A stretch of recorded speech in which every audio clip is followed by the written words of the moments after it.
Daniel Cohn-Bendit, surnommé Danny le Rouge en mai 68, a participé hier à Strasbourg à un meeting dénonçant l'organisation dans cette ville du prochain congrès du Front National à la fin du mois. Daniel Cohn-Bendit est député européen et maire adjoint de Francfort où il est en charge du problème de l'immigration. On lui prête l'intention de se présenter en France comme candidat écolo aux prochaines européennes de 99, candidature permise par le traité de Maastricht. Notre enquête menée par Marie-Pierre Farkas et Philippe Bonnet est consacrée au retour de Danny Levert.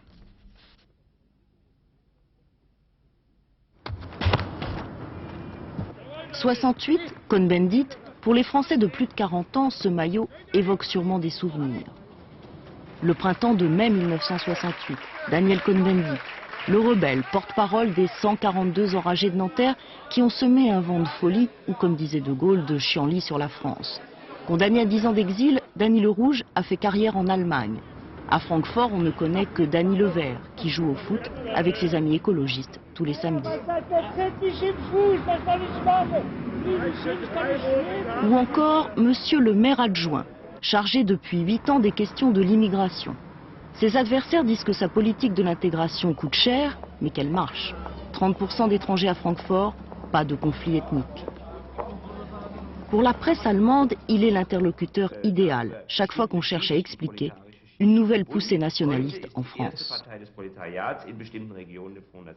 Il faut arrêter de courir derrière le Front National. Toutes les mesures qui sont prises en France, d'ailleurs l'Allemagne fait un peu la même chose, le gouvernement allemand, ce sont des mesures pour assurer l'électorat d'extrême droite.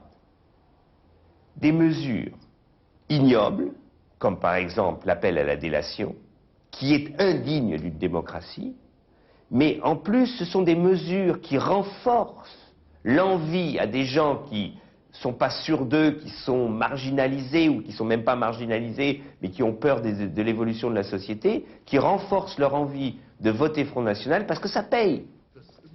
Ce dimanche-là, Daniel Cohn-Bendit était juste un homme politique en campagne municipale. Avec un sens du débat, de la formule qui chauffe les salles.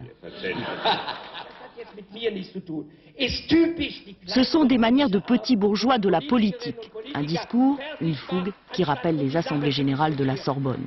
Cohn-Bendit n'est pas un nostalgique, mais il aimerait bien revenir en France comme candidat aux européennes en 99. Est-ce que ça se fait ou ça se fera pas? On verra, on a le temps encore. Personnellement, ce serait quoi? Un clin d'œil à l'histoire? Ce serait une boucle de l'histoire. Pas plus qu'un clin d'œil, ça voudrait dire que effectivement d'un côté les frontières on s'en fout, c'est une réalité. On peut être député en Allemagne puis après en France. Il y a une évolution européenne fantastique. Et d'un autre côté, ça veut dire que quand on disait élection Pied-Jacon, on s'était mis le doigt dans l'œil jusqu'au cou. La fin du dimanche est familiale. Avec Bella, son fils de 6 ans, papa Cohn-Bendit joue les tirs au but. Les ultras vont hurler, conclure que le 68A s'est embourgeoisé. Pourquoi embourgeoiser? C'est très marrant cette histoire d'embourgeoisement. Alors il y en a qui ont gros sur la patate. Je sais pas, on me dit j'étais notable, tu t'es embourgeoisé. Je dis si tous les notables étaient comme moi, la politique serait autre chose. La politique, l'Europe, Danny Cohn-Bendit en parle tout le temps. À 52 ans, il est encore loin de la retraite.